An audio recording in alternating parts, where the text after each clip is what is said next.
Okay, it's Memorial Day, so we're taking the day off. Just kidding. We gotta cultivate all day. Weeds are blowing up from all the rain last week, and there's no sense in cultivating in the rain because the plants will just root back in. So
So I did the workout Murph this morning. It's a CrossFit workout, it's a hero workout, and it's in honor of Michael Murphy.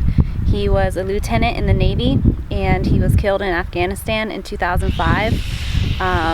So we were just doing it for Memorial Day. In case you're wondering, the workout is 1 mile run, and then you do 100 pull-ups, 200 push-ups, 300 air squats, and then you run another mile. So we're not allowed to use the pull-up bars in the gym right now, so I substituted for bent over rows with dumbbells, and it took me about 40 minutes, so not too bad. check out the color on these purple cabbages.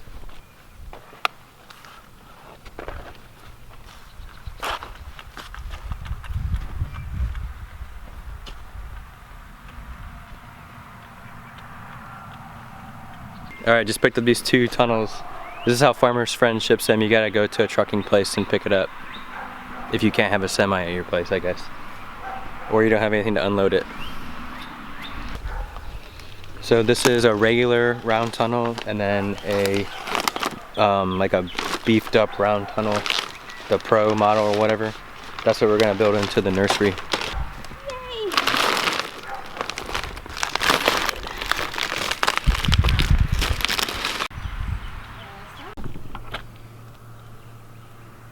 They send you these screws and you just screw everything together. It's a self-tapping screw.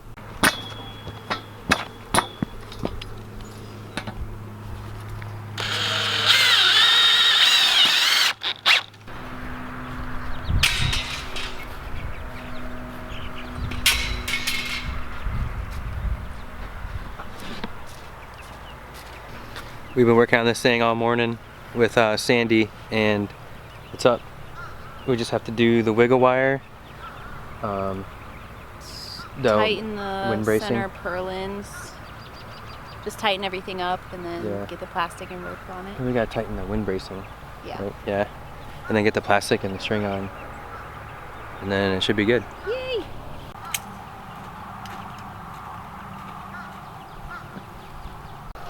So the first half with the weed mat is nursery space. So like seedlings.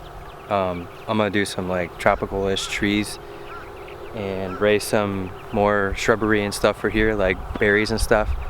And then the back part is 4 beds. That'll be just like all the other tunnels with 4 beds, except it's 50 feet instead of 100. And so that'll be probably seeded with root crops here soon.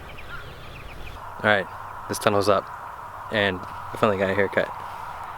So yeah, I picked that up at 9 this morning, and they make good tunnels. The kits are easy. We put a lot of them up, and can't wait to start growing in this.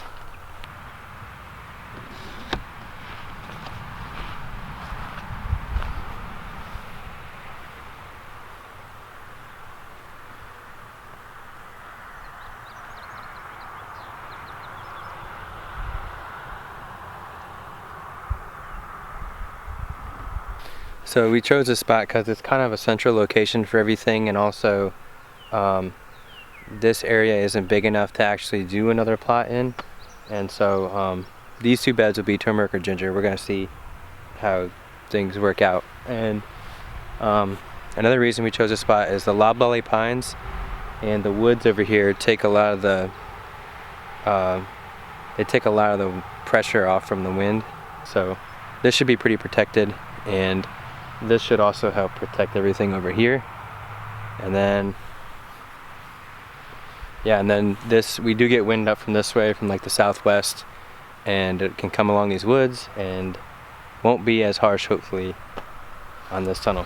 But just glad it's up. Now we can get the microgreens out here. We start growing fruit trees and stuff like that, get those started for the swales back here, and propagate stuff, maybe sell some other plants, we'll see. It was definitely our biggest mistake not building this. This should have been one of the first things I built, but you gotta grow stuff and sell it, so I don't know, we made it work with everything here obviously, but it should really make a big difference for us moving forward. Alright, we got some seedlings in here and some plants. We're gonna seed these 4 beds into carrots and set up some drip tape, and then seed some stuff outside. So we're way behind on planting because of building this and other stuff. Look at my little broccoli. You know what Obama's favorite vegetable is? Broccoli. Wow.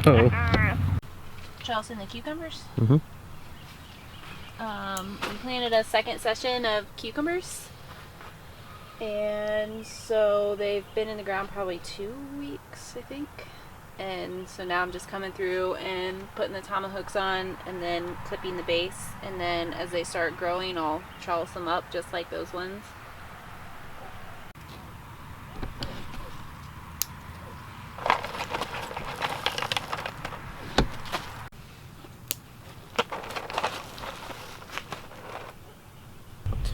There's apparently a tropical system, I think it's a tropical depression, coming here now, so 2020. Alright, got those seeded and got the drip tape down, and Tori's hand watering because it was kind of hydrophobic from the crappy compost, so it's going to be ready with 4 beds of carrots. There's 3 different varieties in there, so all varieties people have enjoyed, so it's nice to work in the tunnel too when it's raining.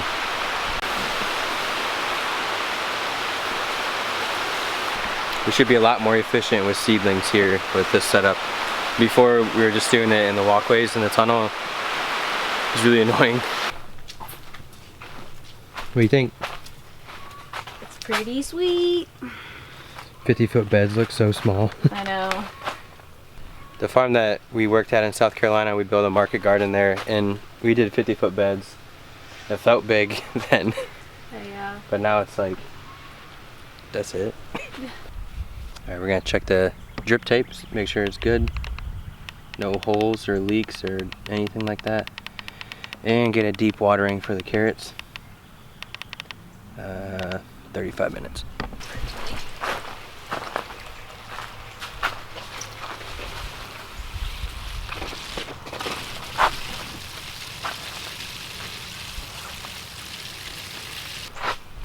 It seems to be doing alright.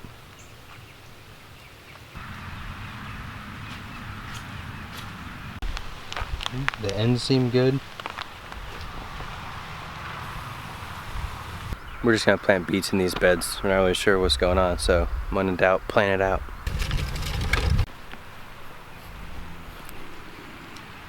We're supposed to get like a ½ inch of rain tonight to tomorrow morning, so from this tropical depression, so we try to seed a bunch of stuff so the rain can irrigate it and it will germinate.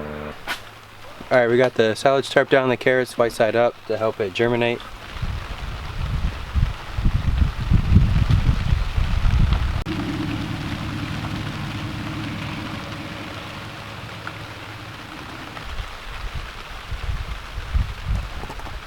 Find the bad ones are down this way, right there. I think so.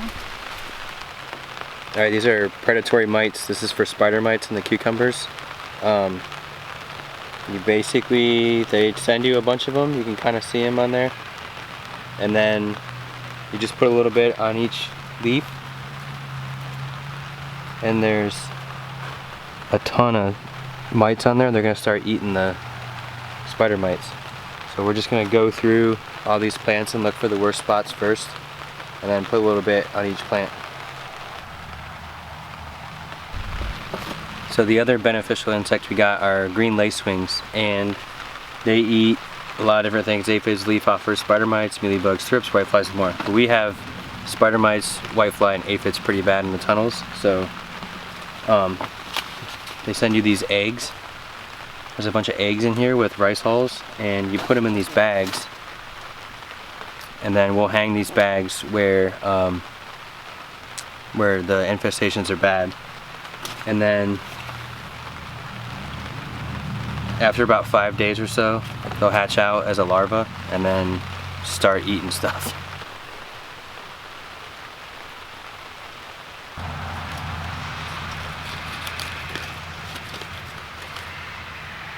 So you hang those on there, and in 5 days they should hatch. It's kind of crazy. We can just like order bugs. It is. And FedEx so brought them. It'd be an interesting business to be in. I know it would. I can just imagine like my grandma, like, I'm gonna tell my grandma about this. She's gonna be like, "You bought bugs to put in your garden?" Like, yeah, we did. I'm gonna put a little bit farther down.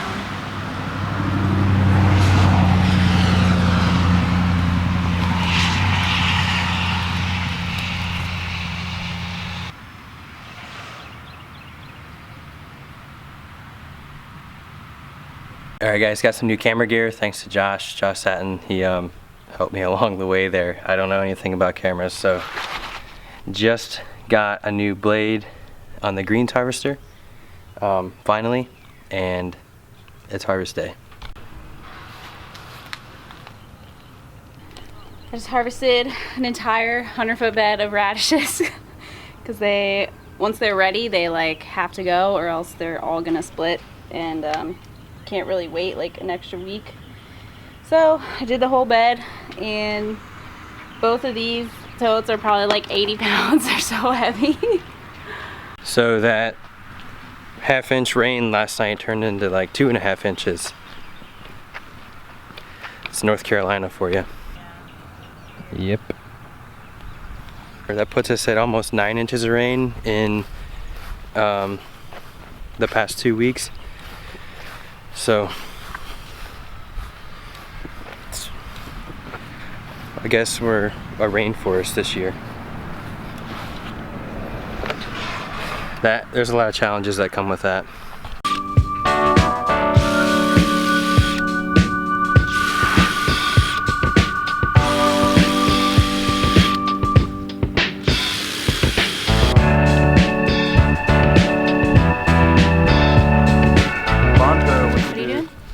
Because we use cilantro for tacos. Hold on 1 second. First one. Yeah, first tomato. Is that cilantro, by the way? Nah, sorry. Hold on, Tori.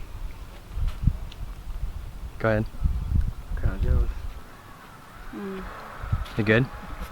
The only tomato I really like. The first one. I didn't get a tomato. I didn't get one either. There's only one ripened, dude. Sorry, I gotta give it to I'm Tori. the special. I got really Here, let me. Yeah. I just got this new lens. I wanna make sure it works right. Alright. Oh. Hey guys, I'm Tyler, owner of the Honey Hog Restaurant and pig farmer for the Honey Hog Restaurant as well. We are a whole hog barbecue farmer and pitmaster, owned with my partner Johnny Ray, who is slowly making his way over here now. We've partnered with Honey Tree Farms, growing lots of our veggies. We got collard greens, we're doing squash, we're doing tomatoes, we're doing salad greens. We're trying to do other things. We're trying to do cabbage greens. Cabbage We're starting greens. messing around with that. Yeah. All right, Johnny Ray, you finally made it out here. Yeah, this is my first time actually. It's been a year and a half we've been working together. I know. I haven't been out here. It's kind of ridiculous. You can't take days off like Tyler though. You gotta be running the restaurant. I stay at the. I haven't left the restaurant a lot this year, but I've been to 2 processors in the last few weeks. Honey Tree Farms. Been out to Guernsey Girl. I took a field trip out Nice. last year, so it's good to get out. Good to have a crew that can back me up, so I can come out here and sweat to death. Yeah.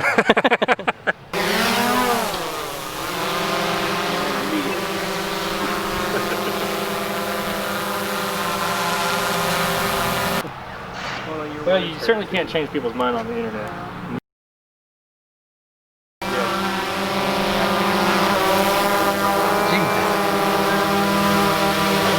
For a second I was like, oh, she didn't see me. All right, the excitement's over. Everybody left, so back to harvesting. Time to get carrots.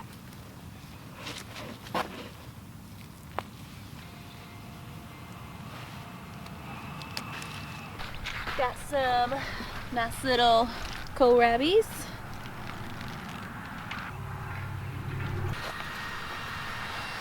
What you getting? Harvesting some garlic scapes.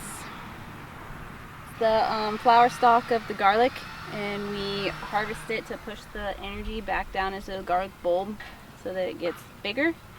And then in a few weeks these garlic leaves will start to die back and we can harvest and cure the garlic. These are edible too. You can, what I like to do is just saute them in butter until they get like nice and crispy. That's like a garlic flavor but not as strong. They're like really, really good. Yeah, these heavy rain events aren't common, but we've had 4 now, so that's over 6 inches of rain within the week, 4 times since we started our farm. So we're gonna need more tunnels.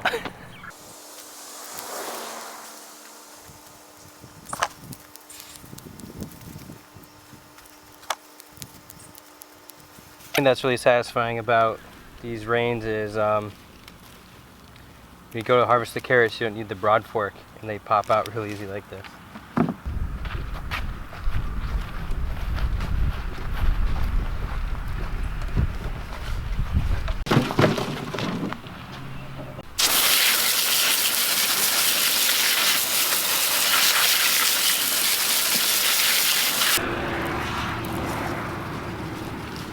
Beets, gold beets.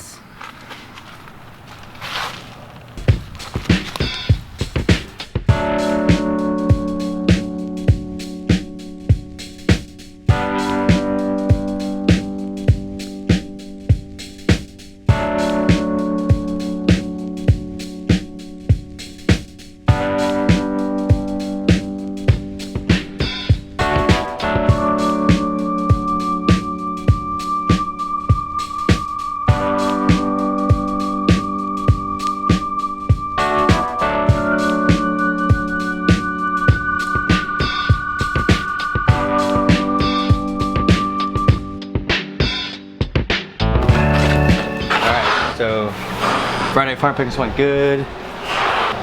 We gotta organize up this cooler. It looks like a mess, but that's part of what I'm taking to Charlotte. And then we're gonna split up all these totes for different things, and that's what we'll go to Hickory. So yeah, what a week.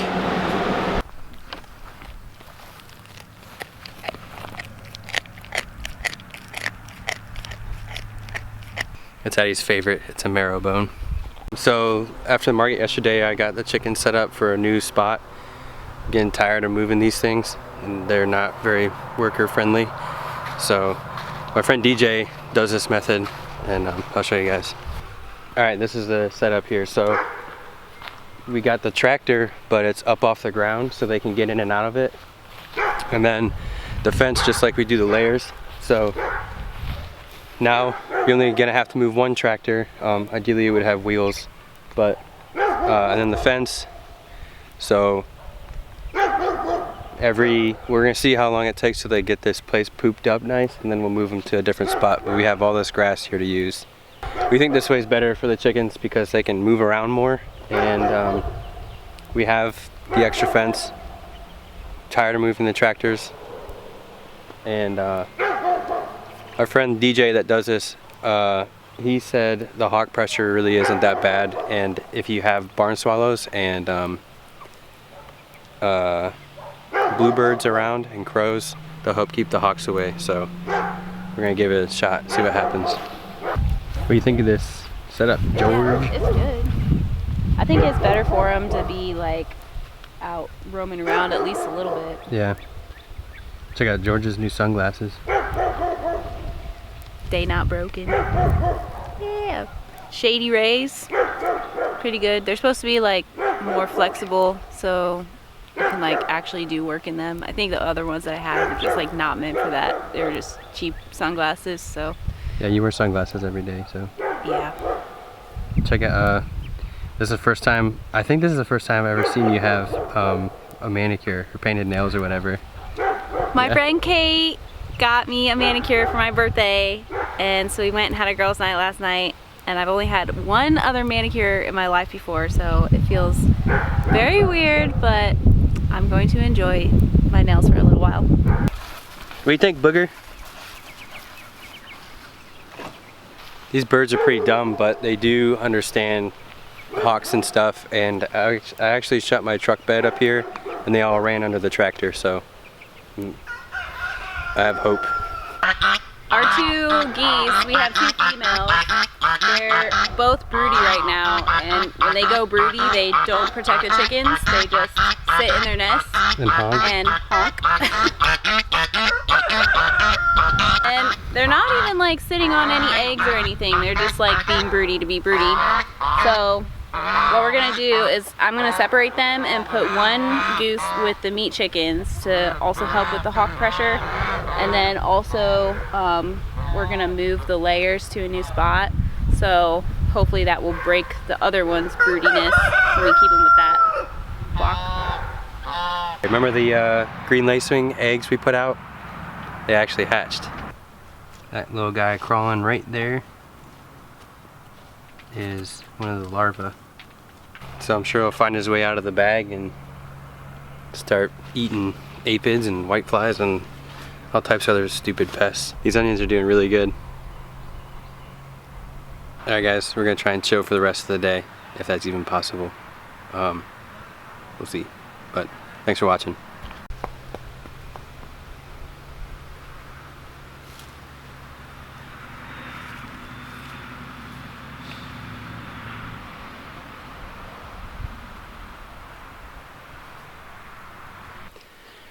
Okay, so I was editing the video and realized I didn't do a tree of the week, so I'm just going to show the tree that was in the shot. This is a water oak, and this is pretty common in the southeast. So y'all have learned the oak structure of the branches now with the clusters of buds on the end. A lot of times you can look up into the tree, kind of see that structure, and once you understand the basics of oaks, that it kind of becomes second nature. You have the three little lobes in the top of the leaf here. That's really unique to the water oak. And younger water oaks don't have that shape. It's actually more of like a simple kind of just round, normal looking leaf shape. And so sometimes on new parts of the tree you can see you got the railer leaf and then that round leaf. Trees can live to be pretty old. I mean, you can see like there's kind of a horizontal branch structure to this one, and it could be confused for a live oak. Some people around here call them pin oaks. It's definitely not a pin oak, it's a water oak. As far as their value is how they would fit into your landscape, they're pretty tolerant to about any soil. I've seen them in really dry spots and really wet spots, and they seem to do all right. But with this branch structure, they're pretty weak-wooded. There's that. Sorry, it's been a long week, so just getting out here to do the tree of the week. But yeah, it's kind of more of a southeastern tree. I think it goes from like the New Jersey area to Florida to Mississippi, and it can be planted elsewhere, but around here in North Carolina it's really common.